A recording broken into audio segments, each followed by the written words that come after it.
नमस्कार मित्रों, 3 फरवरी रात्रि 9:54 पर जो ग्रहों में युवराज होते हैं बुध ग्रह, उनका राशि परिवर्तन हो चुका है।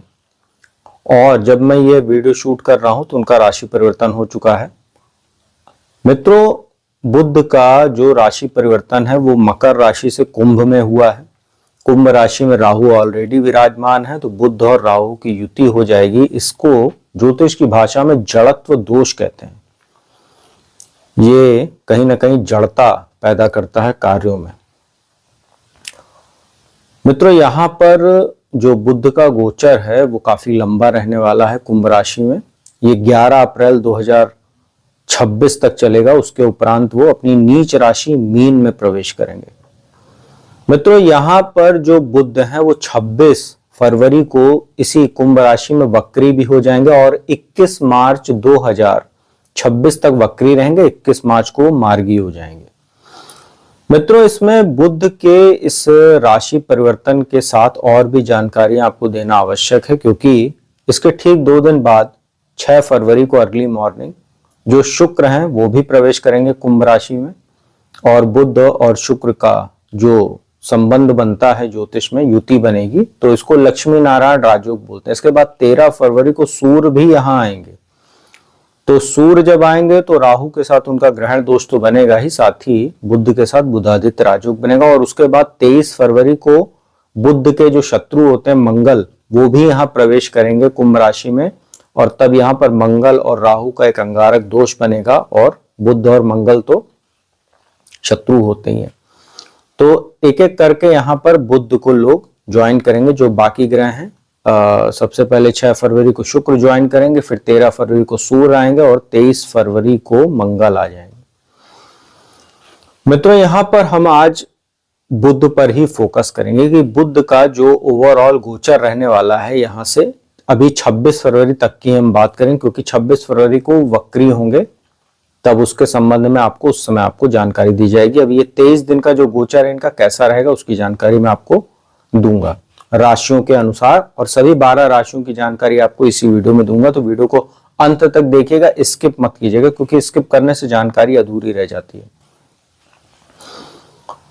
मित्रों, चलिए अब आपको एक एक करके राशियों के बारे में बताते हैं कि बुध का ये जो राशि परिवर्तन है इसका सभी राशियों पर क्या प्रभाव पड़ेगा। और सबसे पहले बात करते हैं बुध के इस राशि परिवर्तन का मेष राशि पर क्या प्रभाव पड़ेगा।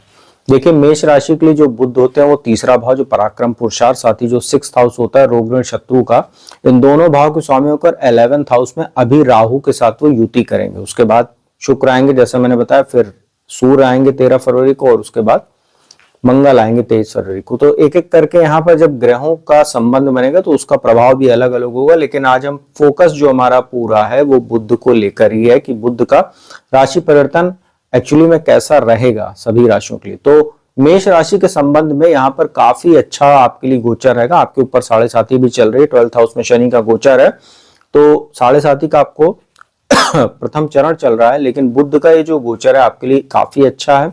आप इस समय जितना एक्स्ट्रा एफर्ट करेंगे, क्योंकि एक्स्ट्रा एफर्ट आपको करना भी पड़ेगा, क्योंकि यहाँ राहु विराजमान है, आपके काम में जड़ता पैदा करेंगे, आपको भ्रमित करने का भी काम करेंगे, क्योंकि बुध का भी अपना एक स्वभाव होता है। जैसे बुध का स्वभाव क्या है कि जब वो किसी ग्रह के साथ बैठते हैं तो उसका प्रभाव ले लेते हैं। वो बुध क्या है, बुद्धि के कारक, तो जिस ग्रह के साथ बैठते हैं तो उसका भी प्रभाव ले लेते हैं। तो यहाँ राहु क्या है, राहु षड्यंत्र, कूटनीति या जो अनैतिक कृत्य होते हैं या गलत चीजें होती हैं, गलत संगति होती है, ये सब चीजों के कारक होते हैं राहु।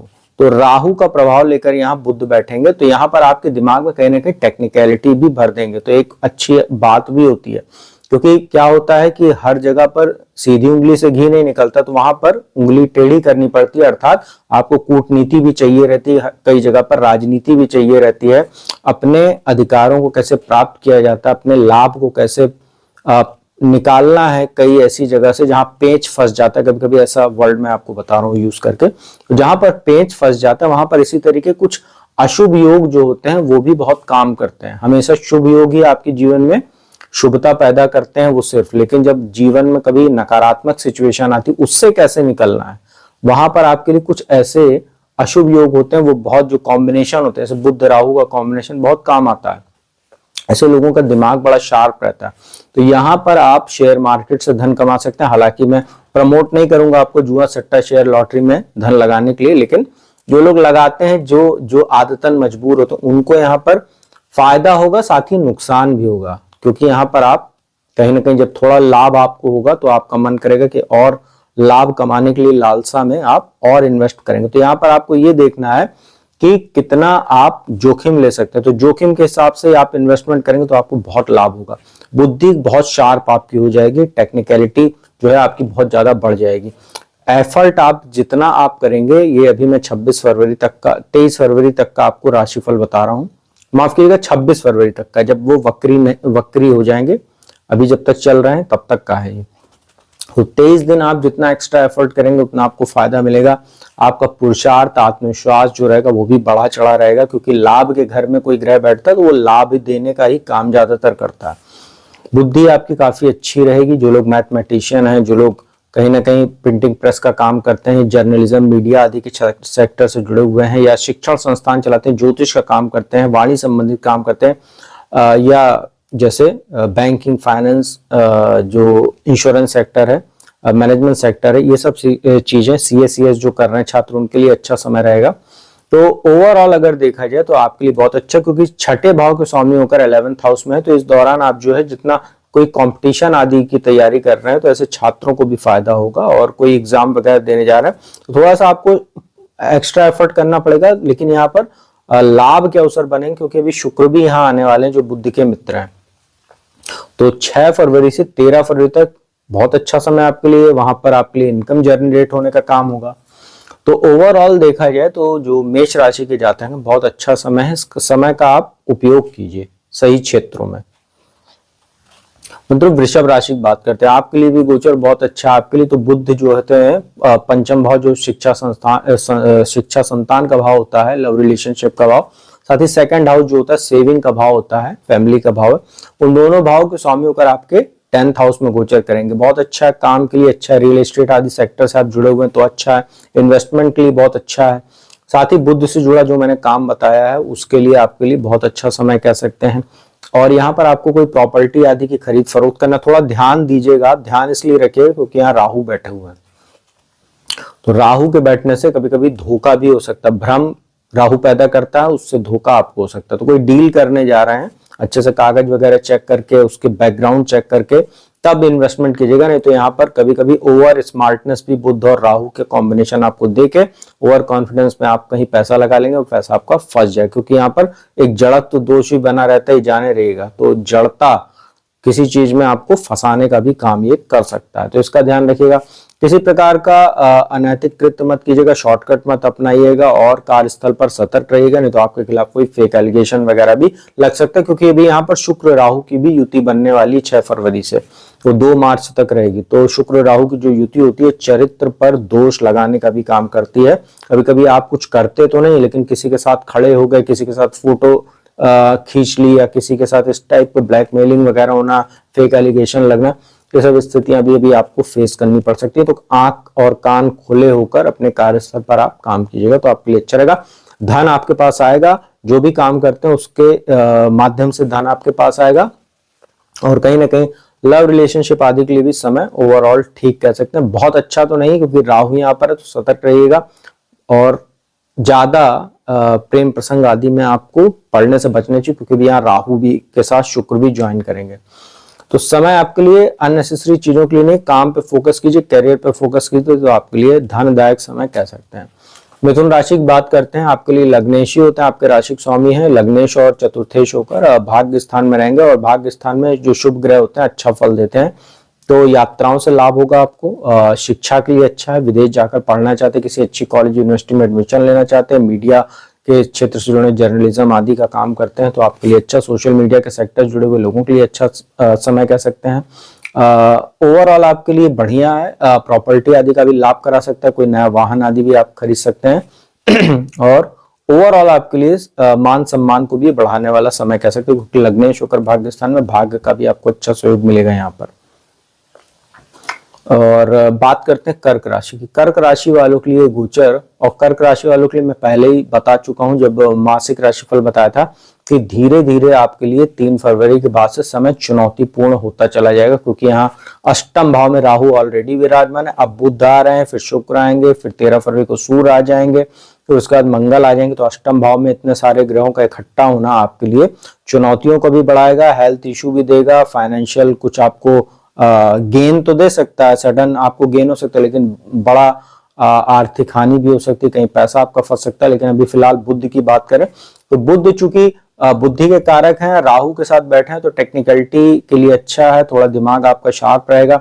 जो लोग ज्योतिष का काम करते हैं, ज्योतिष में कैरियर बनना चाहते हैं, उनके लिए अच्छा, वाणी संबंधित काम करते हैं तो बोलते समय थोड़ा सोच विचार कर बोलिएगा, नहीं तो आपकी नौकरी वगैरह छूटने के योग बनेंगे।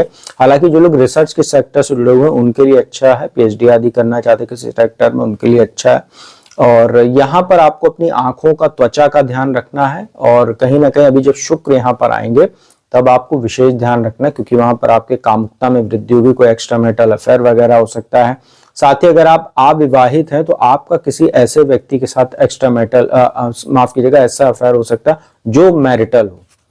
तो ये सब चीजें जो आपके चरित्र पर दोष पैदा कर सकती है, नेसेसरी खर्चे आपके सामने आ सकते हैं, हेल्थ इश्यू जैसा मैंने बताया। अभी जब सूर्य 13 फरवरी को आएंगे, मंगल जब 23 फरवरी को आएंगे, वहां से तो बहुत ज्यादा स्थितियां आपके लिए बिगड़ सकती हैं, दुर्घटना के योग बन सकते हैं, हॉस्पिटलाइज भी आप हो सकते हैं, या चोट चपेट लगने जैसी भी स्थितियां भी आगे आपके लिए बनना शुरू हो जाएंगी। लेकिन यहाँ बुध आपके लिए विपरीत राजयोग बना हुआ है, आपको अचानक धन लाभ हो सकता है, रियल एस्टेट से या शेयर मार्केट आदि से धन लाभ हो सकता है, लेकिन सडन लॉस भी हो सकता है। अगर आपने लालच में ज्यादा इन्वेस्टमेंट कहीं कर दिया तो पैसा भी फंसेगा, मान हानि भी आपकी होगी, और आपको यहाँ पर मानसिक तनाव भी ये बुध देगा। तो बहुत सतर्क रहने का समय आपके लिए, क्योंकि अब लगातार आपके लिए समय चुनौतीपूर्ण होता चलेगा। अब 2 मार्च तक तो अभी आप थोड़ा सा सतर्क रहिएगा, उसके बाद जब शुक्र भाग्य स्थान में जाएंगे उच्च राशि में, तब स्थितियां थोड़े लिए आपके लिए मानसिक तनाव आपका कम होगा। बात करते हैं सिंह राशि की। बुध आपके लिए बहुत योग कारक होते हैं, दोनों जो डिपार्टमेंट होता है धन का, चाहे इनकम हो चाहे सेविंग, सेकंड हाउस और 11th हाउस के स्वामी होकर 7th हाउस में बैठ रहे हैं। राहु भी यहाँ बैठे हुए हैं, और एक एक करके यहाँ पर अभी आने वाले समय में ग्रहों का जमावड़ा होगा। लेकिन बुध के संदर्भ में देखें तो बिजनेस में आपको विशेष लाभ देगा, बिजनेस में कुछ आपको नई अपॉर्चुनिटीज दे सकता है, इनकम भी बढ़ाने के योग हैं, और पति पत्नी एज ए बिजनेस पार्टनर काम करते हैं किसी बिजनेस में तो बहुत अच्छा है। और यहाँ पर अच्छा धन लाभ के योग ये बना रहा है, और कहीं ना कहीं आपकी बुद्धि भी काफी शार्प करेगा, क्योंकि लगन पर दृष्टि है, आपके बॉडी लैंग्वेज में, आपके प्रभाव में वृद्धि करेगा।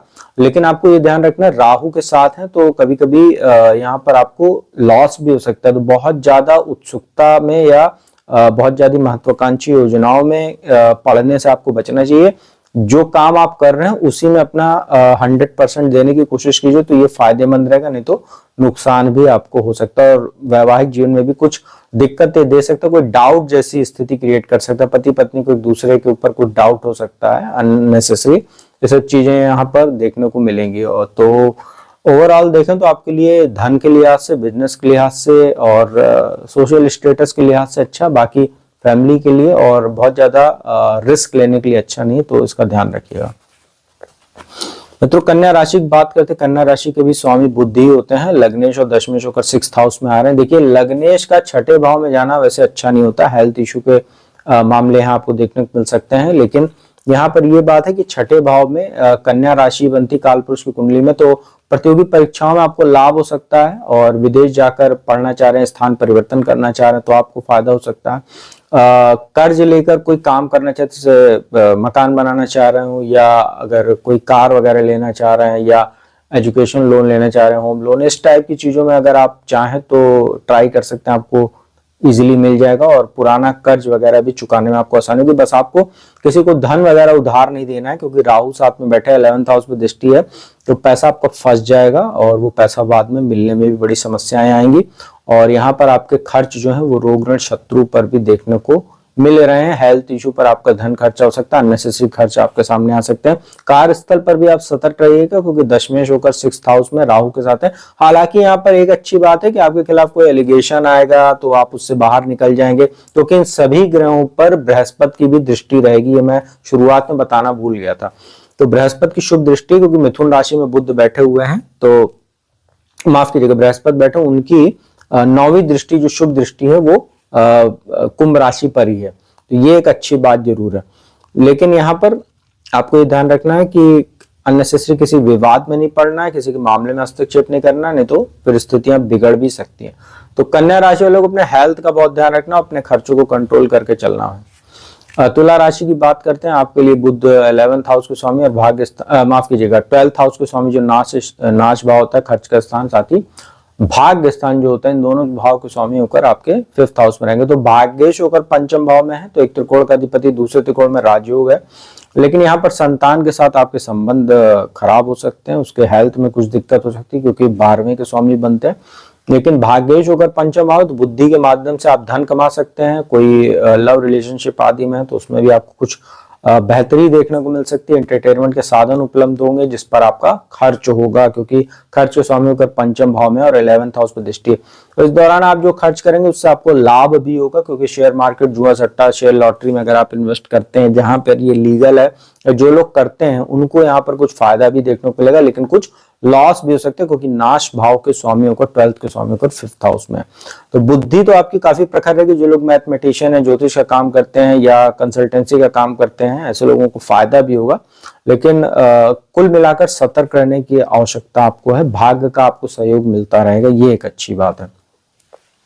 वृश्चिक राशि की बात करते हैं। आपके लिए अष्टम भाव और 11th हाउस के स्वामी होते हैं और 4th हाउस में गोचर हो रहा है, और यहाँ पर आपको कहीं ना कहीं प्रॉपर्टी आदि में इन्वेस्ट करने के लिए सपोर्ट करेगा बुध। लेकिन आपको जल्दीबाजी में कोई निर्णय नहीं लेना, क्योंकि अष्टम के भी स्वामी होकर 4th हाउस में राहु के साथ हैं। तो थोड़ा सा हेल्थ इशू भी आपको देखने को मिलेगा। मानसिक तनाव आपका बढ़ सकता है, स्थान परिवर्तन हो सकता है। माता के स्वास्थ्य का तो आपको वैसे भी ध्यान रखना है, क्योंकि एक एक करके सारे ग्रह यहीं पर आने वाले हैं आपके। और यहाँ पर आपको जनता में थोड़ा सा आपको अपने स्टेटस का ध्यान रखना है, और किसी प्रकार का ऐसा कृत्य मत कीजिएगा जिससे आपकी कोई मान हानि हो या आपकी जनता में प्रसिद्धि घटे। और जो लोग भी बुद्ध से जुड़ा काम करते हैं उनके लिए थोड़ा सा समय चुनौतीपूर्ण है, लेकिन ओवरऑल स्थितियां आपके काबू में रहेंगी, क्योंकि 11th के स्वामी होकर 4th हाउस में वापस कर्म स्थान पर दृष्टि है। तो वृश्चिक राशि वालों के लिए देखा जाए तो काम वगैरह के लिहाज से और गेन के लिहाज से, लाभ के हिसाब से अच्छा है। और बस माता के स्वास्थ्य का ध्यान रखिएगा, और थोड़ा मानसिक तनाव वगैरह आपको हो सकता है स्थान परिवर्तन वगैरह की स्थिति की वजह से अचानक, तो उसकी वजह से थोड़ा सा हेल्थ इश्यू भी आपको देखने को मिलेगा। धनु राशि की बात करते हैं। बहुत अच्छा गोचर है आपके लिए। 7th और 10th के स्वामी होकर तीसरे भाव में है। एफर्ट आपका अगर सही दिशा में रहेगा तो आपको काफी लाभ होगा। कार्यस्थल पर आपके लिए अच्छे अवसर बनाएगा। यात्राओं से आपको लाभ होगा। विदेश जाकर या घर से दूर जाकर अगर कोई काम करना चाहते हो तो आपके लिए अच्छा है। पिता का भी आपको सपोर्ट मिलेगा। छोटे भाई बहनों से संबंध बेहतर रखिए, क्योंकि उनसे थोड़ा सा मनमुटाव हो सकता है। बुध और राहु की युति 3rd हाउस में है, और मित्रों के साथ समय व्यर्थ करने से आपको बचना चाहिए। और यहाँ पर पति पत्नी भी कहीं ना कहीं एक दूसरे का सम्मान करें और वाद विवाद से बचें तो अच्छा रहेगा। और यहाँ पर एक अच्छी बात है कि बृहस्पति की दृष्टि है।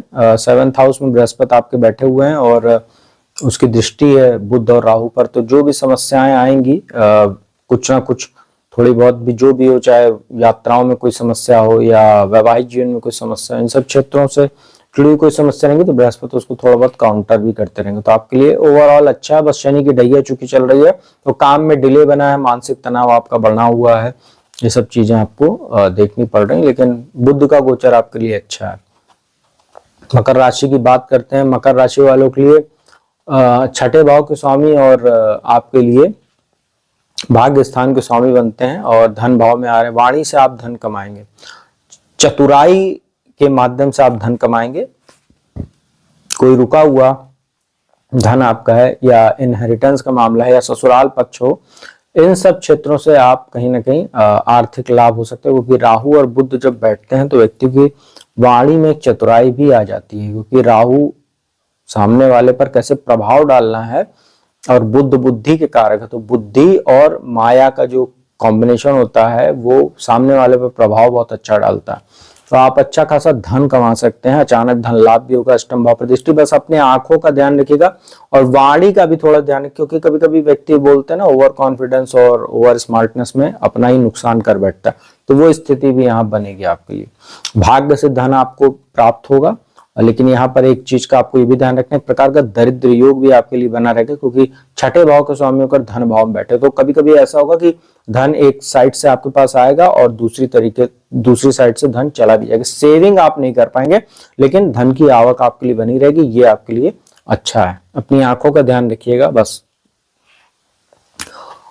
कुंभ राशि की बात करते हैं। कुंभ राशि में ही सभी ग्रहों का जमावड़ा होने वाला है एक एक करके, और राहु यहाँ बैठे हुए, 7.5 का लास्ट फेज आपको चल रहा है और कुंभ राशि वाले काफी परेशान है इस समय। और बुध और राहु का कॉम्बिनेशन, यहाँ बुद्धि तो आपकी बहुत शार्प कर देगा, ये काफी कुछ रिस्क लेने की स्थितियों को भी बढ़ाएगा, लेकिन कार्यों में अवरोध पैदा करेगा। आपके वैवाहिक जीवन में भी समस्या पैदा करेगा, क्योंकि अब यहाँ पर एक एक करके जब ग्रह सभी आएंगे तो सबकी दृष्टि 7th हाउस पर ही पड़ने वाली है। और सबसे ज्यादा स्थिति बिगड़ेगी 13 फरवरी के बाद, जब सूर्य यहाँ पर आएंगे, और केतु तो 7th हाउस में ही है। तो यहाँ पर बुद्धि में कभी कभी आपकी जड़ता भी देखने को मिलेगी। कभी कभी आप किसी चीज को इतना ज्यादा कसकर अपने डिसीजन पर, भले गलत डिसीजन हो, वो गलत आपकी राय हो, लेकिन आप उस पर इतना कसकर पकड़े रहेंगे उस चीज को कि किसी की अच्छी बात भी आपको नहीं समझ में आएगी। तो इस चीज से आपको बचना है। कोई डिसीजन लेते हैं और अच्छे से सोच विचार लीजिएगा। जल्दीबाजी में किया गया कोई भी निर्णय आपके लिए आगे आने वाले समय में बहुत नुकसानदायक हो सकता है, चाहे वो इन्वेस्टमेंट के पॉइंट ऑफ व्यू से हो, चाहे कोई फाइनेंशियल हो, चाहे वैवाहिक जीवन को लेकर हो, चाहे फैमिली लाइफ को लेकर हो। क्योंकि बुध और राहु जो होते हैं ये व्यक्ति को जल्दीबाजी में निर्णय लेने के लिए प्रेरित भी करते हैं। तो यहीं पर आपको सोच समझकर कोई भी डिसीजन लेना है। बुध आपके पंचम और अष्टम के स्वामी होकर लगन में बैठे हुए हैं, तो यहाँ पर आपको ये ध्यान रखना है कि किसी भी प्रकार का कोई प्रपोजल आपके सामने आता है, तो चाहे वो वैवाहिक संबंध हो, जैसे कोई अविवाहित है और या किसी लव रिलेशनशिप में है और प्रपोज आदि कर दिया, या कोई रिश्ता आ गया, तो जल्दीबाजी में अगर आपने निर्णय लिया किसी लालचवश, तो वहां पर आपका जो ये रिश्ता है वो आगे जाके आपको किसी विवाद में फंसा सकता है। तो इसका आप ध्यान रखिए, क्योंकि अभी मंगल 12वें भाव में बैठे हुए हैं और आपके लिए गोचर के हिसाब से मांगलिक दोष बना हुआ है। और मंगल अभी लगन में आएंगे 23 फरवरी को, फिर से मांगलिक दोष बन जाएगा। और वहां बुध और मंगल का एक शत्रुता होती है, तो वो भी एक योग रहेगा जो आपके लिए समस्याएं पैदा करेगा। तो किसी प्रकार का रिश्ता वगैरह आपको तय करने से अभी बचना भी चाहिए, और अगर करते हैं तो बहुत सोच समझकर ही कीजिएगा। और रिश्ता करते हैं तो कुंडली वगैरह मिला लीजिएगा। बाकी आपके लिए देखा जाए तो समय तो चुनौतीपूर्ण चल ही रहा है, क्योंकि लगन में राहु है और बुध भी आ जाएंगे, फिर 6 फरवरी को शुक्र भी आएंगे। खैर शुक्र का गोचर थोड़ा आपके लिए अच्छा रहे, क्योंकि भाग्येश भी होते हैं, चतुर्थेश होते हैं, थोड़ा सा मानसिक सुख मिलेगा आपको, थोड़ा सा तनाव कम होगा। लेकिन फिर सूर्य 13 फरवरी को आएंगे, वो वैवाहिक जीवन में डिस्टर्ब पैदा करेगा, बिजनेस में कुछ समस्या पैदा करेगा। फिर मंगल आ जाएंगे, तब तो फिर क्या ही कहना, तो आग में घी डालने वाला जैसा समय आपके लिए 23 फरवरी से शुरू होगा, उसकी चर्चा हम आगे करेंगे। तो बुध का गोचर आपके लिए ठीक है, ओवरऑल ना बहुत अच्छा है ना बहुत खराब है। काम के लिए अच्छा है, बिजनेस के लिए अच्छा है, बस जल्दीबाजी में कोई निर्णय मत लीजिएगा, नहीं तो आपको बहुत नुकसान करे, क्योंकि अष्टमेश भी होते हैं। बुद्धि ध्यान रखिएगा, अचानक कुछ लाभ भी दे सकता है, तो कुछ जबरदस्त हानि भी आपको दे सकता है। मानसिक तनाव भी आपको होगा और कुछ स्किन एलर्जी वगैरह भी आपको ये देखने को मिल सकती है, तो इसका ध्यान रखिएगा। अंतिम राशि मीन की बात करते हैं। चतुर्थेश सप्तमेश होकर 12वें भाव में बुध का गोचर होगा, राहु के साथ बैठेंगे, और 12वें भाव में बुध वैसे भी कमजोर होते हैं। आपको विदेश संबंधी कार्यों में समस्या दे सकता है, खर्च आपका बढ़ जाएगा, इनकम में आपको समस्या हो सकती है, माता के स्वास्थ्य को प्रभावित कर सकता है, मानसिक तनाव आपका बढ़ा सकता है। कोई इन्वेस्टमेंट को लेकर या कोई प्रॉपर्टी आदि की खरीद फरोख्त की कहीं बात चलती है, अचानक उसमें कुछ अड़चन आ जाएगी, चाहे डील कैंसिल हो जाएगी, चाहे कोई अननेसेसरी खर्चा ऐसा आ जाएगा कि फाइनेंशियल क्राइसिस की वजह से आप वो प्रॉपर्टी नहीं खरीद पाएंगे, इन्वेस्टमेंट नहीं कर पाएंगे। वैवाहिक जीवन में भी जबरदस्त चुनौतियां यहाँ आपको देखने को मिलेगी, और वो एक एक करके बढ़ती जाएगी। और मैं आपको एक चीज बता देता हूँ, 7.5 का सेकंड फेज आपको चल रहा है। राहु 12th हाउस में है, बुध यहाँ पर बैठे हुए हैं। जब 23 फरवरी को मंगल आएंगे यहाँ पर, तब आपको बहुत ध्यान रखना है, क्योंकि मंगल 12th हाउस में बैठ के एट्थ जो एस्पेक्ट होगा 8वीं दृष्टि उनके 7th हाउस पर ही होगी। अभी जो अगर आपकी वैवाहिक जीवन में कोई तनातनी चल रही है तो उसको बहुत अच्छे से संभाल लीजिए, क्योंकि 23 फरवरी के बाद से वो जो तनातनी होगी, तलखी होगी, वो इतनी बढ़ेगी कि वो हो सकता है वाइफ घर छोड़ के चली जाए या आपके ऊपर एलिमनी का केस कर दे, तलाक वगैरह जैसी स्थिति भी हो सकती है। जिनका तलाक चल रहा है उसकी वजह से फाइनेंशियल प्रॉब्लम आपको आ सकती है, अगर कोई एलिमनी जैसा केस आपके ऊपर होता है तो आपको बहुत ध्यान रखना है। 7.5 भी है, 12th हाउस में राहु भी है, ऐसे में बुध, फिर शुक्र, फिर सूर्य, फिर मंगल, सब एक एक करके आपके 12th हाउस में आएंगे और आपके लिए जबरदस्त मानसिक तनाव, चुनौतियां, हेल्थ इशू और कई प्रकार की समस्याओं को एक साथ पैदा कर देंगे। तो आपको बहुत सतर्क रहना है। और जब तक यहाँ पर अभी फिर सारे ग्रह आपके लगन में भी आने वाले हैं तो भी आपके लिए चुनौतियां रहेंगी। शनि के साथ संबंध बनेगा सबका।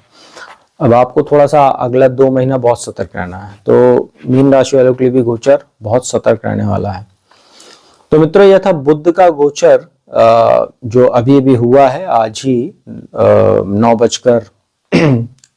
समथिंग टाइम 9:46 के आसपास लमसम रात को हो चुका है कुंभ राशि में। और ये 26 फरवरी को इसी राशि में वक्री हो जाएंगे और 21 मार्च को मार्गी होंगे और 11 अप्रैल तक इसी में रहेंगे। उसके बाद अपनी नीच राशि मीन में जाएंगे। तो उसका प्रभाव मैंने आपको भी बताया अगले 23 दिन का, 26 फरवरी तक का, तब तक वो अभी मार्गी है। तो उपाय की बात कर लेते हैं। देखिए, बुध का उपाय ओम बुम बुद्धाय नमः, इस मंत्र का जाप कर सकते हैं। हरे वस्त्र को आप धारण कर सकते हैं हर बुधवार को। गणेश जी की पूजा उपासना आप लोगों को करनी चाहिए। गणेश जी को मोदक या मोतीचूर का लड्डू प्रसाद के रूप में अर्पित कीजिए, उनको दूर्वा अर्पित कीजिए। गणेश चालीसा, गणेश अथर्वशीष का पाठ आप लोग कर सकते हैं। ओम गंग गणपतये नमः, इस मंत्र का जाप कर सकते हैं। और यहाँ पर आप लोगों को एक चीज और उपाय बता देते हैं कि बुधवार को गाय को हरे चारा आप खिला सकते हैं। और कोई किन्नर अगर आपको रास्ते में मिल जाता है, अगर घर पे ही आ जाए तो अच्छी बात है, किसी कारणवश या आपके मोहल्ले एरिया में। इस समय वैसे वैवाहिक कार्यक्रम शुरू हो चुके हैं और अब सबके घरों के आसपास मोहल्ले में जिसके यहाँ शादी होंगी वहां पर देखने को मिलेगा। तो आप ऐसे रास्ते में किसी को अगर किन्नर मिल जाते हैं तो उनका आशीर्वाद लीजिए और उनको कुछ रुपए दीजिए और उनसे कहिए 1 रुपए का सिक्का या कोई एक सिक्का वो आपको दे दे। तो उस सिक्के को अपने पर्स में आप रख लीजिए। तो एक बड़ा अच्छा उपाय ऐसा माना जाता है कि उनका जो आशीर्वाद होता है काफी फलदायी होता है और ऐसा आर्थिक चुनौतियों को दूर करने काम करता है। उस सिक्के को हमेशा अपने पर्स में या अपनी तिजोरी में आप रख सकते हैं, जहां पर भी धन रखते हैं आप। तो मित्रों, उम्मीद करता हूँ वीडियो आपको अच्छी लगेगी, इन्फॉर्मेटिव लगेगी। वीडियो अच्छी लगी तो उसको लाइक कमेंट शेयर कीजिएगा। कुंडली विश्लेषण के लिए मेरा नंबर डिस्क्रिप्शन स्क्रीन पर उपलब्ध है, उस पर संपर्क कीजिए, अपॉइंटमेंट लीजिए। कुंडली विश्लेषण का लाभ देश दुनिया के किसी भी कोने से मेरे द्वारा आप प्राप्त कर सकते हो। तो अब मैं अपने वाणी को विराम देता हूं। अगली वीडियो में आपको 6 फरवरी को जो शुक्र का कुंभ राशि में प्रवेश होने वाला है उसका क्या प्रभाव पड़ेगा सभी 12 राशियों पर, उसकी जानकारी विस्तार से लेकर आपके समक्ष उपलब्ध होंगे। तब तक के लिए मैं अपनी वाणी को विराम देता हूं। ओम नमः शिवाय।